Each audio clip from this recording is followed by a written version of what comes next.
Assalamualaikum warahmatullahi wabarakatuh. Perkenalkan, nama saya Aditya Rosdiwardana. Saya dari Prodi Pendidikan Jasmani Kesehatan dan Rekreasi Fakultas Keguruan Ilmu Pendidikan.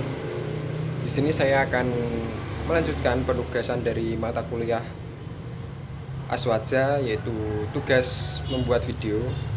Di sini saya akan membahas tentang bab 6, yaitu aliran Mu'tazilah dan Wahabi.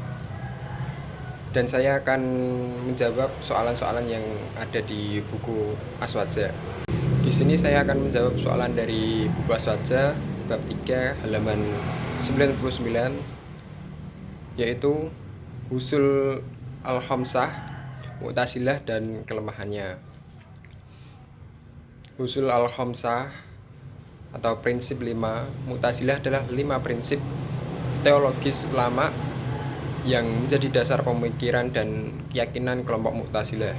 Sebuah aliran dalam Islam menekankan rasionalitas dan keadilan Tuhan.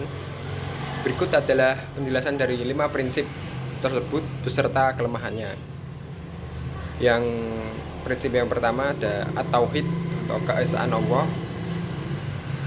Penjelasannya yaitu Mu'tazilah menekankan keesaan Allah secara mutlak.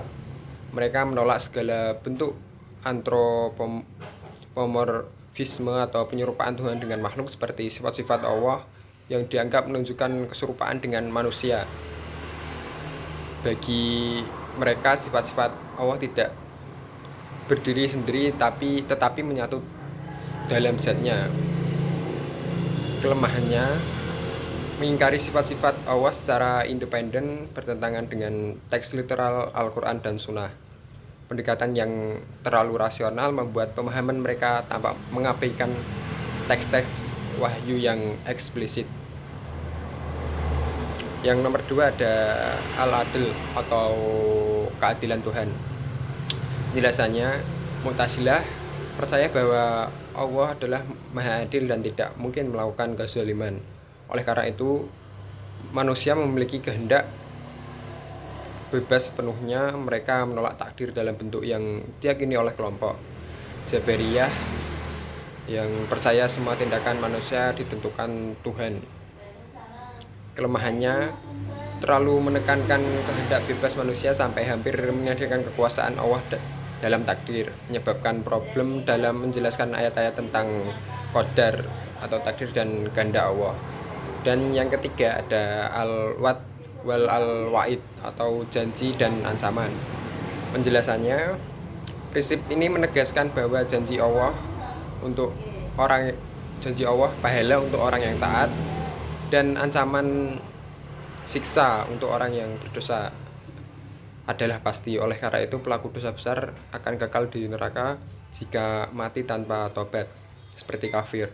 Kelemahannya, tidak memberi ruang rahmat dan ampunan Allah yang luas, serta bertentangan dengan ajaran mainstream Ahlus Sunnah yang mengajarkan bahwa pelaku dosa besar tidak otomatis kafir dan masih dalam kehendak Allah untuk diampuni.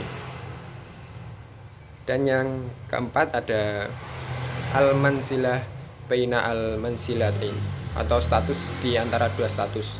Pelaku dosa besar tidak disebut kafir dan tidak disebut mukmin, tapi berada di posisi antara keduanya atau fasik. Ini adalah sikap tengah antara Khawarij yang mengkafirkan dan Murji'ah yang tetap menyebut mukmin. Kelemahannya, status di antara dua tidak jelas dalam Al-Quran dan Sunnah, serta secara praktis membingungkan karena menyulitkan dalam penerapan hukum fikih seperti warisan, pernikahan, dan lain-lain. Dan yang kelima ada al-amr bil ma'ruf wa an-nahi al-munkar atau menyeru kepada kebaikan dan mencegah kemungkaran.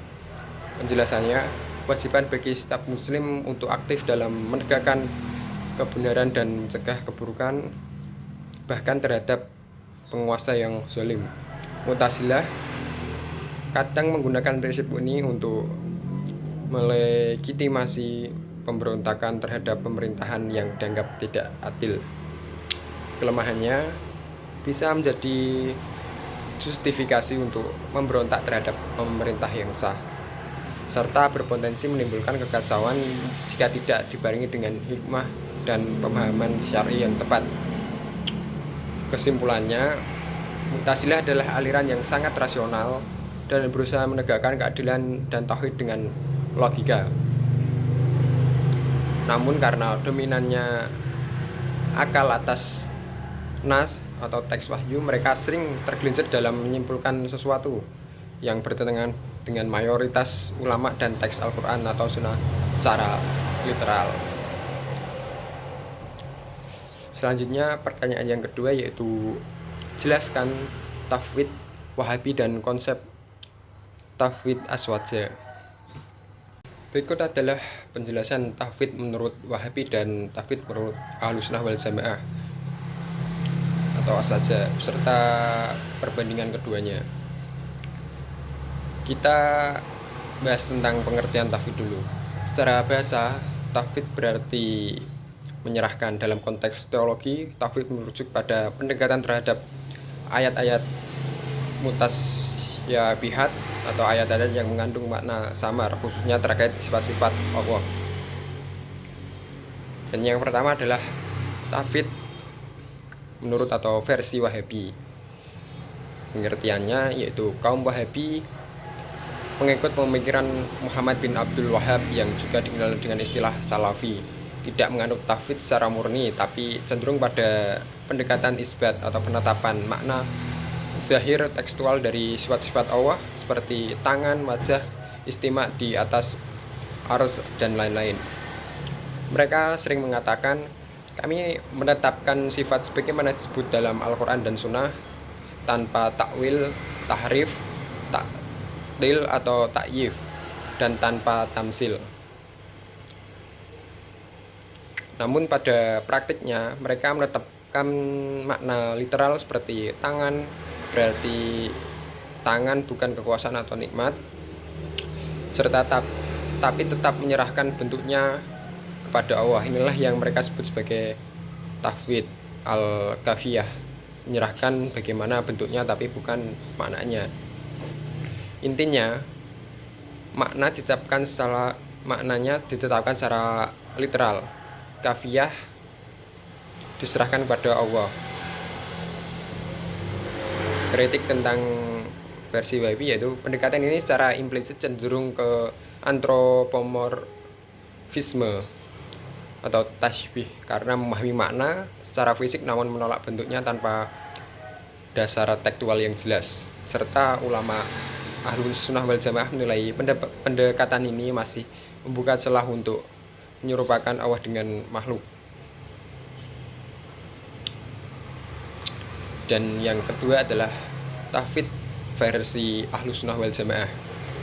Pengertiannya, dalam tafwid versi aswajah khususnya Asy'ariyah dan Maturidiyah, jika menghadapi ayat atau hadis mutasyabihat seperti tangan Allah, mereka mengambil sikap tafwid al-makna, yaitu menyerahkan makna dan kafiyah sepenuhnya kepada Allah tanpa menetapkan makna zahir secara literal. Artinya, mereka tidak menafsirkan tangan Allah sebagai tangan dalam arti anggota tubuh. Mereka juga tidak menafsirkan sebagai kekuasaan secara pasti. Itu sudah termasuk takwil. Mereka mengatakan, kami beriman kepada Allah punya sifat sebagaimana disebutkan, tapi bagaimana dan apa maknanya hanya Allah yang tahu. Ini berdasarkan ayat wa ma ya'lamu ta'wilahu illallah, Quran surat Ali Imran ayat 7. Dan pada intinya makna dan bentuk atau kaifiyah diserahkan kepada Allah, serta tidak menetapkan makna literal, tidak juga menafsirkan secara spekulatif. Sikap aswaja tujuannya menjaga Allah dari sifat makhluk atau tansih, serta bila diperlukan untuk menolak syubhat, mereka kadang menempuh takwil yang rasional dan tidak bertentangan dengan dalil. Dan Pada kesimpulannya, Wahabi atau Salafi menetapkan makna literal sifat-sifat Allah, tapi menyerahkan bentuknya. Ini lebih ke pendekatan isbat dengan tahfidz kaifiyah. Sedangkan Aswaja menyerahkan makna dan bentuk pada Allah.